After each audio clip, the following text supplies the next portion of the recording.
Stories of King Arthur's Knights Told to the Children, by Mary MacGregor. Chapter 1. Geraint and Enid. Queen Guinevere lay idly in bed dreaming beautiful dreams. The sunny morning hours were slipping away, but she was so happy in dreamland that she did not remember that her little maid had called her long ago. But the queen's dreams came to an end at last, and all at once she remembered that this was the morning she had promised to go to the hunt with King Arthur. Even in the hunting field the king was not quite happy if his beautiful Queen Guinevere were not there. This morning he had waited for her in vain, for in dreamland the queen had forgotten all about the hunt. "If I dress quickly I shall not be very late," thought the queen, as she heard the far-off sound of the hunting horn. And she was so quick that in a very short time she and her little waiting maid were out and riding up to a grassy knoll. But the huntsmen were already far away. "We will wait here to see them ride homewards," said the queen, and they drew up their horses to watch and listen. They had not waited long when they heard the sound of horses' hoofs, and turning round the queen saw Prince Geraint, one of Arthur's knights. He was unarmed except that his sword hung at his side. He wore a suit of silk with a purple sash round his waist, and at each end of the sash was a golden apple which sparkled in the sunlight. "You are late for the hunt, Prince Geraint," said the queen. "Like you, I have come, not to join the hunt, but to see it pass," said the prince, bowing low to the beautiful queen. And he asked to be allowed to wait with her and the little maid. As they waited, 3 people, a lady, a knight, and a dwarf, came out of the forest, and rode slowly past. The knight had his helmet off, and the queen saw that he looked young and bold. "I cannot remember if he is one of Arthur's knights. I must know his name," she said, and she sent her little maid to find out who the strange knight was. But when the little maid asked the dwarf his master's name, the dwarf answered rudely that he would not tell her. "Then I will ask your master himself," said the maid.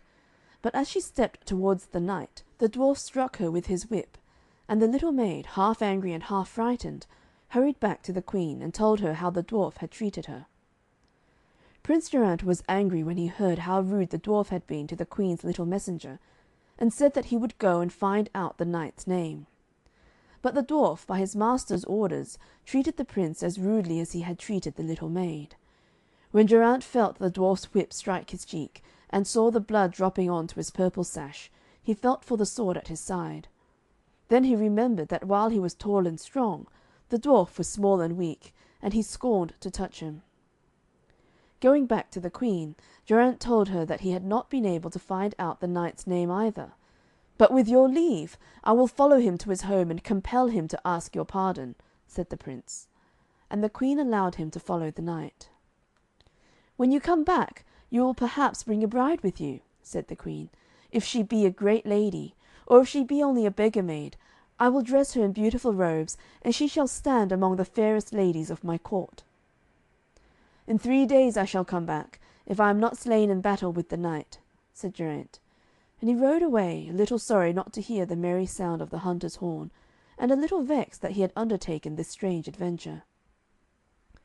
Through valleys and over hills Geraint followed the lady, the knight, and the dwarf, till at last, in the evening, he saw them go through the narrow streets of a little town, and reach a white fortress. Into this fortress the lady, the knight, and the dwarf disappeared.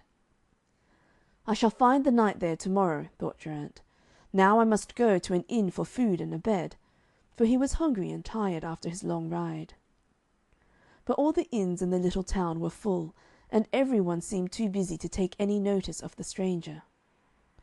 "Why is there such a bustle in your town this evening?" asked Geraint, first of one person and then of another. But they hurried past him, muttering, "The Sparrow hawk has his tournament here to morrow." "The Sparrow hawk! That is a strange name," thought Geraint. But he did not know that this was one of the names of the knight he had followed so far. Soon Geraint reached a smithy, and he looked in, and saw that the smith was busy sharpening swords and spears. "I will go in and buy arms," thought Geraint. And because the smith saw that the stranger was dressed like a prince, he stopped his work for a moment to speak to him. "Arms?" he said, when Geraint told him what he wanted. "There are no arms to spare. for the Sparrow-hawk holds his tournament here tomorrow." "The Sparrow-hawk again!" thought Geraint. "I wonder who he can be." Then he turned to the smith again and said, "Though you cannot give me arms, perhaps you can tell me where to find food and a bed." "The old Earl Iniol might give you shelter. He lives in that half-ruined castle across the bridge," said the smith. And he turned again to his work, muttering, "Those who work for the Sparrow-hawk have no time to waste in talk." So Geraint rode wearily on across the bridge and reached the castle. The courtyard was quite empty and looked very dreary, for it was all overgrown with weeds and thistles. At the door of the half-ruined castle stood the old earl. "It is growing late. Will you not come in and rest?" said Earl Iniol, "although the castle be bare and the fare simple?" And Geraint said he would like to stay there, for he was so hungry that the plainest food would seem a feast. As he entered the castle he heard some one singing. The song was so beautiful, and the voice was so pure and clear, that Geraint thought it was the sweetest song in all the world, and the old castle seemed less gloomy as he listened. Then Earl Iniol led Geraint into a long low room, and this room was both dining room and kitchen. The earl's wife sat there, and she wore a dress that must have been very grand once, but now it was old. Beside her stood her beautiful daughter, and she wore a faded silk gown, but Geraint thought he had never seen so fair a face. "This is the maiden who sang the beautiful song," he thought. "If I can win her for my bride, she shall come back with me to Queen Guinevere, but the brightest silks the queen can dress her in will not make her look more fair than she does in this old gown," he murmured to himself. "Enid," said the earl, "take the stranger's horse to the stable, and then go to the town and buy food for supper." Geraint did not like the beautiful girl to wait on him, and he got up eagerly to help her. "We are poor and have no servants, but we cannot let our guest wait upon himself," said the earl proudly. And Geraint had to sit down, while Enid took his horse to the stall, and went across the bridge to the little town to buy meat and cakes for supper. And as the dining room was the kitchen too, Geraint could watch Enid as she cooked the food and set the table. At first it grieved him that she should work at all, but afterwards he thought, "She touches everything with such grace and gentleness that the work grows beautiful under her white hands." And when supper was ready, Enid stood behind and waited, and Geraint almost forgot that he was very hungry, as he took the dishes from her careful hands. When supper was over, Geraint turned to the earl. "Who is this Sparrow-hawk of whom all the townspeople chatter? Yet if he should be the knight of the White Fortress, do not tell me his real name. That I must find out for myself." And he told the earl that he was Prince Geraint, and that he had come to punish the knight, because he allowed his dwarf to be so rude to the queen's messengers. The earl was glad when he heard his guest's name. "I have often told Enid of your noble deeds and wonderful adventures," he said, "and when I stopped she would call me to go on. She loves to hear of the noble deeds of Arthur's knights. But now I will tell you about the Sparrow-hawk. He lives in the White Fortress, and he is my nephew. He is a fierce and cruel man, and when I would not allow him to marry Enid, he hated me, and made the people believe I was unkind to him. He said I had stolen his father's money from him, and the people believed him," said the earl, "and were full of rage against me. One evening, just before Enid's birthday 3 years ago, they broke into our home and turned us out, and took away all our treasures. Then the Sparrow-hawk built himself the White Fortress for safety, but us he keeps in this old half-ruined castle." "Give me arms," said Geraint, "and I will fight this night in tomorrow's tournament." "Arms I can give you," said the earl, "though they are old and rusty, but you cannot fight tomorrow." And the earl told Geraint that the Sparrow-hawk gave a prize at the tournament. "But every knight who fights tomorrow must have a lady with him," said the earl, "so that if he wins the prize in fair fight from the Sparrow-hawk he may give it to her. But you have no lady to whom you could give the prize, so you will not be allowed to fight." "Let me fight as your beautiful Enid's knight," said Geraint, "and if I win the prize for her, let me marry her, for I love her more than any one else in all the world." Then the earl was pleased, for he knew that if the prince took Enid away, she would go to a beautiful home, and though the old castle would be more dreary than ever without her, He loved his fair daughter too well to wish to keep her there. "Her mother will tell Enid to be at the tournament to morrow," said the Earl, "if she be willing to have you as her knight." And Enid was willing, and when she slept that night she dreamed of noble deeds and true knights, and always in her dream the face of each knight was like the face of Prince Geraint. Early in the morning Enid woke her mother, and together they went through the meadows to the place where the tournament was to be held. And the Earl and Geraint followed, and the Prince wore the Earl's rusty arms, but in spite of these every one could see that he was a prince. A great many lords and ladies and all the townspeople came to see the tournament. Then the Sparrow hawk came to the front of the great crowd, and asked if any one claimed his prize, and he thought, "No one here is brave enough to fight with me." But Geraint was brave, and he called out loudly, "I claim the prize for the fairest lady in the field," and he glanced at Enid in her faded silk dress. Then in a great rage the Sparrow hawk got ready for the fight with Enid's champion, and they fought so fiercely that 3 times they broke their spears. Then they got off their horses and fought with their swords, and the lords and ladies and all the townspeople marvelled that Geraint was still alive, for the Sparrow hawk's sword flashed like lightning round the Prince's head. But Geraint, because he was fighting for the Queen, and to win the gracious Enid for his bride, brought down his sword with all his strength on the Sparrow hawk's helmet. The blow brought the knight to the ground, and Geraint put his foot on him and demanded his name. And all the pride of the Sparrow hawk was gone because Enid had seen his fall, and he quickly told Geraint his name was Edurn. "I will spare your life," said Geraint, "but you must go to the Queen and ask her to forgive you, and you must take the dwarf with you, and you must give back to Earl Yniol his earldom and all his treasures." Edurn went to the Queen, and she forgave him, and he stayed at the court and grew ashamed of his rough and cruel deeds. At last he began to fight for King Arthur, and lived ever after as a true knight. When the tournament was over, Geraint took the prize to Enid, and asked her if she would be his bride, and go to the Queen's court with him the next day. And Enid was glad, and said she would go. In the early morning Enid lay thinking of her journey. "I have only my faded silk dress to wear," she sighed, and it seemed to her shabbier and more faded than ever, as it hung there in the morning light. "If only I had a few days longer, I would weave myself a dress. I would weave it so delicately that when Geraint took me to the Queen he would be proud of it," she thought. For in her heart she was afraid that Geraint would be ashamed of the old faded silk when they reached the court. And her thoughts wandered back to the evening before her birthday 3 long years ago. She could never forget that evening, for it was then that their home had been sacked. Then she thought of the morning of that day when her mother had brought her a beautiful gift. It was a dress made all of silk, with beautiful silk flowers woven into it. If only she could have worn that. But the robbers had taken it away. But what had happened? Enid sat up and rubbed her eyes, for at that moment her mother came into the room, and over her arm was the very dress Enid had been thinking of. "The colours are as bright as ever," said the mother, touching the silk softly.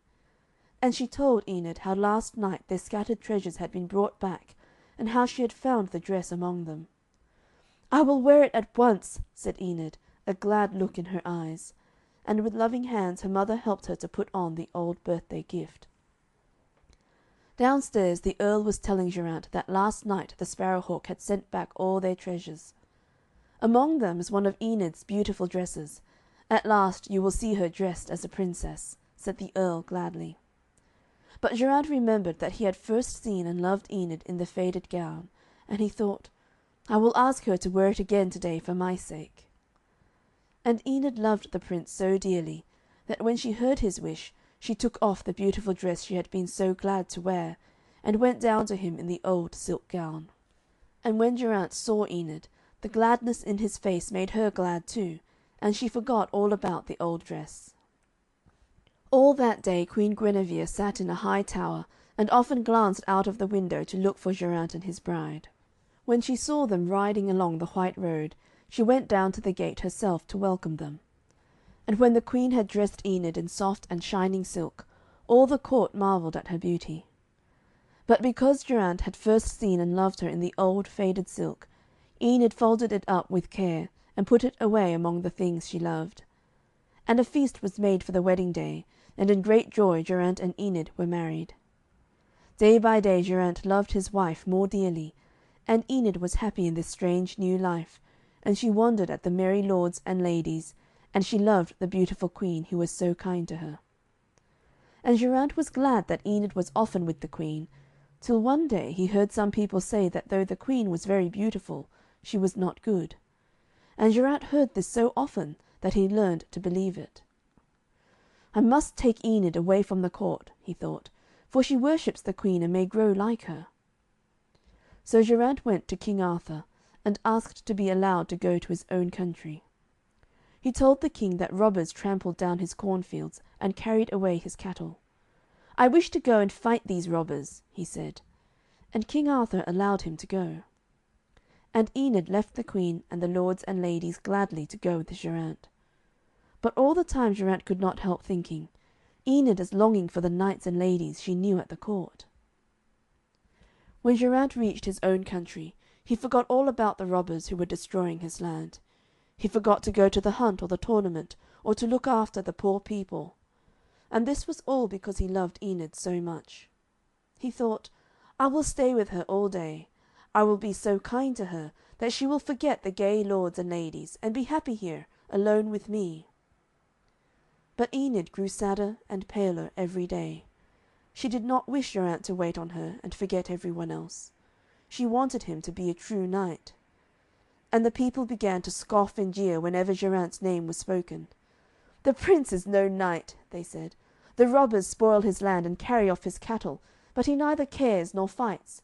He does nothing but wait on the fair lady Enid."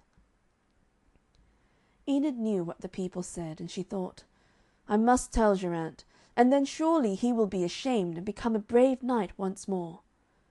But always her courage failed. "I think I could buckle on his armour and ride with him to battle," thought Enid, "but how can I tell him he is no worthy knight?" And her tears fell fast, and Geraint coming in saw her weeping, and thought, "She weeps for the gay lords and ladies of Arthur's court." Then all at once he hated his idle life. "It has only made Enid despise me," he thought. "We will go together into the wilderness, and I will show her I can still fight." And half in anger and half in sadness he called for his war horse. Then Geraint told Enid to put on her oldest dress and ride with him into the wilderness.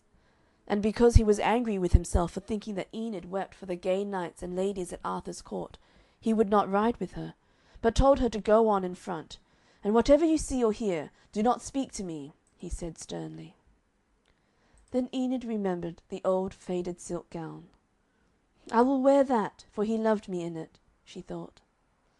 Through woods and swamps Enid and Geraint rode in silence, and while Enid's heart cried, "Why is Geraint angry with me?" her eyes were busy glancing into every bush and corner in case robbers should attack her lord. At last, in the shadow of some trees, Enid saw 3 tall knights. They were armed, and she heard them whisper, when they saw Geraint, "This is a craven-looking knight. We will slay him and take his armour and his maiden." And Enid thought, "Even if it makes Geraint angry, I must tell him what the knights say, or they will attack him before he knows they are there." And Enid turned back. Geraint frowned as he saw her coming to speak to him, but Enid said bravely, "There are 3 knights in front of us. They say they will fight with you." "I do not want your warning," said Geraint roughly, "but you shall see I can fight." Sad and pale, Enid watched the 3 knights spring suddenly out of their ambush and attack her lord. But Geraint threw his spear at the tallest knight, and it pierced his breast. Then with 2 sword thrusts he stunned the other 2. Geraint dismounted and took the armour of the 3 fallen knights and tied it round their horses. Twining the 3 bridle reins into one, he gave it to Enid. "Drive these horses in front, and whatever you see or hear, do not speak to me," said Geraint. But he rode a little nearer Enid than before, and that made her glad. Soon they came to a wood, and in the wood Enid again saw 3 knights. One was taller and looked stronger than Geraint, and Enid trembled as she looked at him. "The knight hangs his head, and the horses are driven by a girl," she heard them mutter. "We will kill the knight and take his damsel and his horses for ourselves."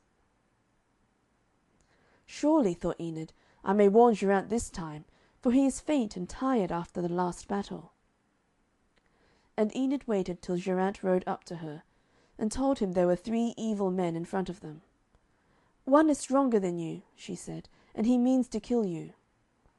And Geraint answered angrily, "If you would but obey me, I would fight 100 knights gladly." Yet Geraint loved Enid all the time, though he spoke so roughly. Then Enid stood out of the way, and she hardly dared to look as the strongest knight attacked Geraint. But Geraint hurled his spear through the strong knight's armour, and he fell over and died. The other 2 knights came slowly towards Geraint, but he shouted his battle cry, and they turned and fled. But Geraint caught them and killed them. Again Geraint tied the armour of the 3 slain knights round their horses. Then he twisted the 3 reins together, and handed them to Enid. "Drive these on in front," said Geraint.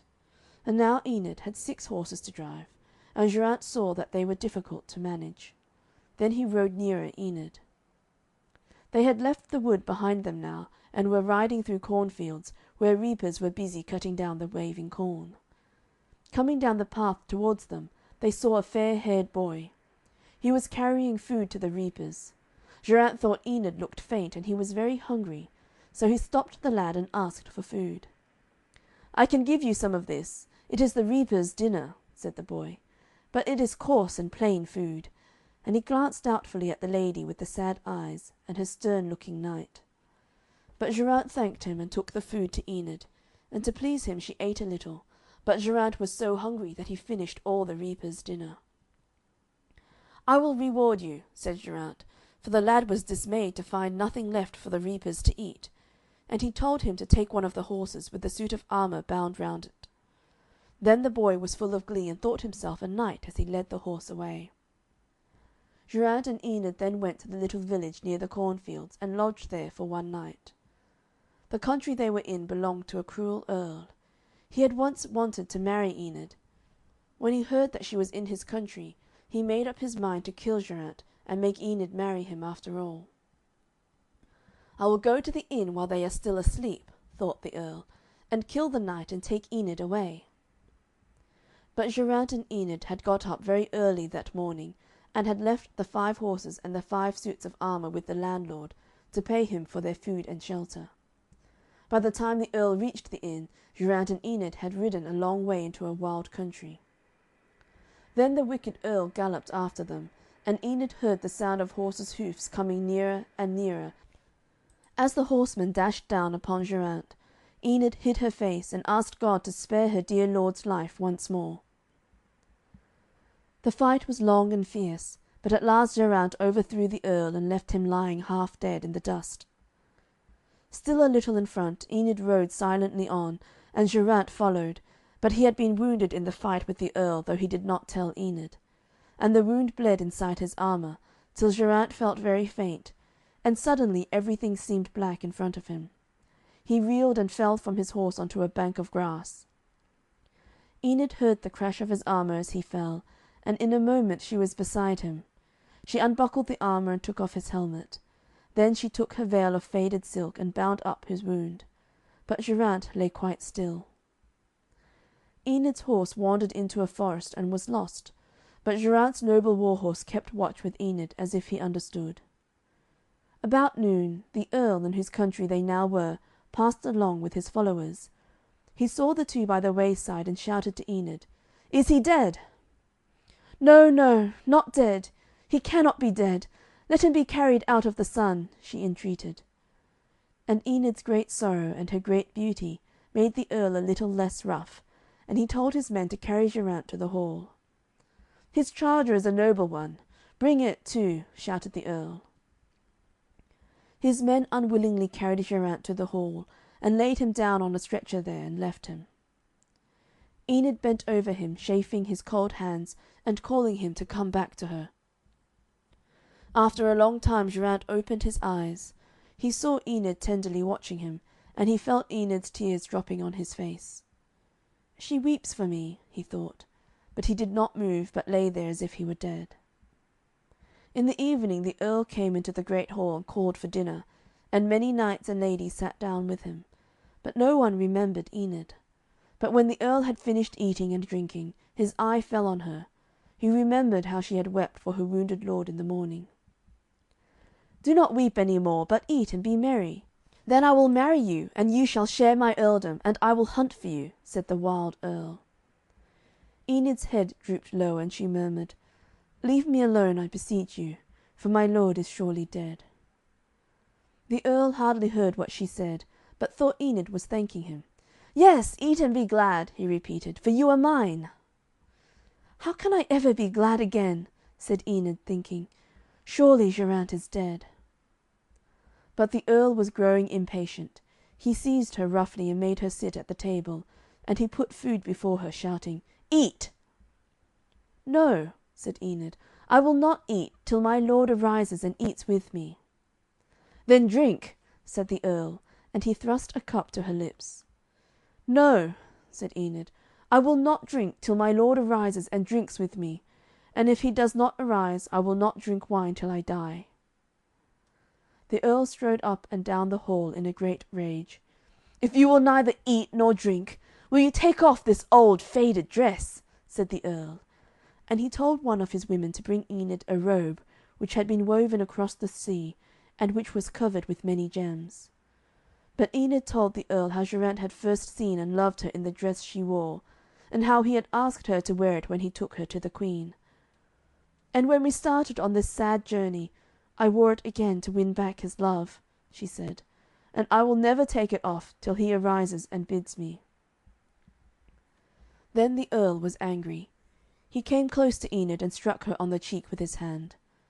And Enid thought, "He would not have dared to strike me if he had not known that my lord was truly dead." And she gave a bitter cry. When Geraint heard Enid's cry, with one bound he leapt to where the huge earl stood, and with one swing of his sword cut off the earl's head, and it fell down and rolled along the floor. Then all the lords and ladies were afraid, for they had thought Geraint was dead, and they fled, and Geraint and Enid were left alone. And Geraint never again thought that Enid loved the gay lords and ladies at King Arthur's court better than she loved him. Then they went back to their own land, and soon the people knew that Prince Geraint had come back a true knight, and the old whispers that he was a coward faded away, and the people called him Geraint the Brave. And her ladies called Enid, Enid the Fair, but the people on the land called her Enid the Good. End of chapter 1.